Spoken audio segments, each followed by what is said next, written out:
ஜனாதிபதி தலைமையில் கொக்குவில் தொழில்நுட்ப கல்லூரியில் நேற்றைய தினம் இடம்பெற்ற போதை ஒழிப்பு கூட்டத்திற்கு இலங்கை போக்குவரத்து சபைக்கு சொந்தமான 70 பேருந்துகளில் பொதுமக்கள் பல்வேறு இடங்களிலிருந்து அழைத்து வரப்பட்டுள்ளனர்.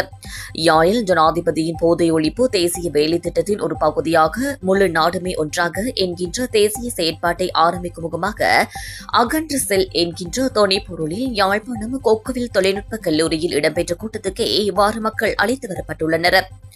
இதன் காரணமாக யாழ் மாவட்டத்தில் உள்ளூர் சேவைகள் முற்றிலும் பாதிக்கப்பட்ட நிலையில் மாலை நேரத்தில் யாழ்ப்பாணத்தில் இருந்து தமது சொந்த இடங்களுக்கு செல்வோர் பாரிய அசௌகரியங்களுக்கு உள்ளாகியுள்ளனர்.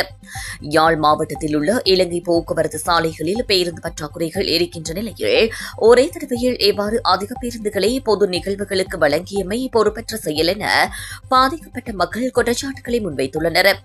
இது தொடர்பில் இலங்கை போக்குவரத்து சபையின் வடமாகாண பொறுப்பு வாய்ந்த அதிகாரியை தொடர்பு கண்டு கேட்டபோது யாழ் மாவட்ட செயலரின் கோரிக்கைக்கு இணங்க பேருந்துகளை விசேட கட்டணங்கள் அடிப்படையில் வழங்கியதாக தெரிவித்துள்ளமையும் குறிப்பிடத்தக்கது.